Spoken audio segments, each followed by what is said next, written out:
శుక్లం operation టెక్నాలజీలో గత 20 సంవత్సరాలలో అనేక మార్పులు జరిగాయి. ఇప్పుడున్న లేటెస్ట్ టెక్నాలజీ అత్యంత సురక్షితమైనది. హాయ్ ఎవ్రీవన్, నేను జాగ్రత్తల గురించి చూద్దాం.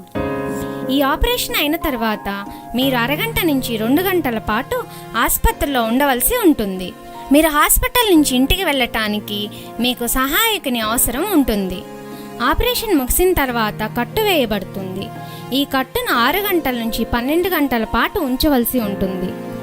6 గంటల తర్వాత లేదా మరుసటి రోజు డాక్టర్ మీ కంటిని పరీక్ష చేస్తారు. పరీక్ష చేసిన తర్వాత కూలింగ్ గ్లాసెస్ని ధరించాలి. ఈ కూలింగ్ గ్లాసెస్ మీ కన్నును అధిక సూర్యరశ్మి మరియు గాయాల నుంచి రక్షిస్తాయి. కంటికి గాయాలయ్యే అవకాశం ఉన్నందున చిన్నపిల్లలతో ఆడకూడదు.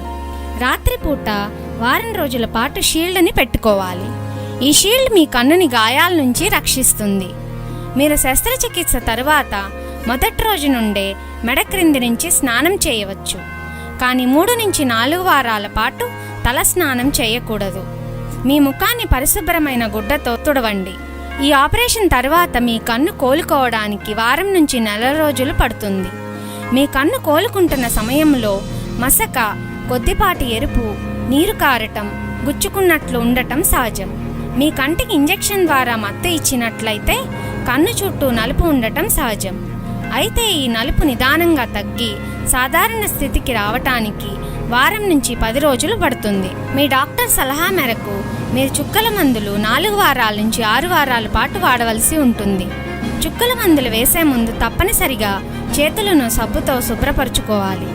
అధిక బరువులను ఎత్తటం, పరిగెత్తటం, యోగా లాంటి ఎక్సర్సైజెస్ను 2 నెలల వరకు చేయకూడదు. ఆ తర్వాత మీ డాక్టర్ సూచన మేరకు చేయవచ్చు. క్రిందికి వంగటం వల్ల మీ కంటి మీద ఒత్తిడి పెరిగే అవకాశం ఉన్నది. అందువలన కొన్నాళ్ల పాటు కిందకి వంగే పనులు చేయకూడదు. ఈ సమయంలో మీకు జలుబు, దగ్గు, వికారం వచ్చినట్లయితే వెంటనే తగిన చికిత్స తీసుకోవాలి. ఇన్ఫెక్షన్ రాకుండా ఉండేందుకు దుమ్ము, ధూళి ఉన్న ప్రదేశాలకు వెళ్లకుండా మరియు కన్ను తడవకుండా, నలపకుండా చూసుకోవాలి. ఆపరేషన్ అయిన 1 నుండి 2 రోజుల తర్వాత నుంచి కంప్యూటర్, టీవీ, ల్యాప్టాప్ చూడవచ్చును. మీరు డ్రైవింగ్ చేయాలన్నా, దూర ప్రాంతాలకు, విదేశాలకు వెళ్లాలన్నా మీ డాక్టర్ గారి సూచన ప్రకారం చేయవచ్చు.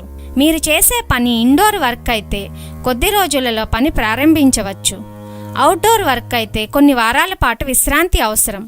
ఈ ఆపరేషన్ తర్వాత ప్రత్యేక ఆహార నియమాలు ఏమీ లేవు. మీరు ఆపరేషన్ ముందు ఎలాంటి ఆహారాన్ని తీసుకుంటున్నారో అదే ఆహారాన్ని కొనసాగించవచ్చు. మద్యపానం, ధూమపానం మానుకోవాలి. ఈ సమయంలో కన్ను అధికంగా ఎరుపు రావటం, నొప్పి రావటం, చూపు తగ్గటం, కనురెప్పలు వాయటం జరిగితే వెంటనే మీ కంటి డాక్టర్ను సంప్రదించాలి. ఈ ఆపరేషన్ తర్వాత 98% మందికి చూపు మెరుగుపడుతుంది. 1 నుండి 2% మందిలో కాంప్లికేషన్ వచ్చే అవకాశం ఉన్నది. అరుదైన సందర్భాల్లో కన్నుకి ఇన్ఫెక్షన్ సోకే అవకాశం ఉన్నది. దీన్నే ఎండాఫ్థాల్మైటిస్ అంటాము. ఇది ఆపరేషన్ అయిన వెంటనే లేదా కొద్ది రోజుల తరువాత రావచ్చు. దానికి వెంటనే తగు చికిత్స చేసినట్లయితే చూపు పోకుండా కాపాడవచ్చును. ఆపరేషన్ చేసిన కొంతకాలం తర్వాత అద్దం వెనకాల సన్నని పొర వచ్చే అవకాశం ఉన్నది. దీన్ని పోస్టీరియర్ క్యాప్సులార్ ఒపాసిటీ అంటాము. అయితే ఈ పొరను లేజర్ ద్వారా కరిగించవచ్చు. లేజర్ తర్వాత మీ చూపు యథాస్థితికి వస్తుంది. మీ క్యాటరాక్ట్ ఆపరేషన్ ఎంత విజయవంతంగా ముగిసినప్పటికీ ఆపరేషన్ తర్వాత తీసుకోవాల్సిన జాగ్రత్తలు సరిగ్గా పాటించినట్లయితే అది మంచి ఫలితాన్ని ఇవ్వదు. ఈ పడిందని ఆశిస్తున్నాము. Thank you for watching.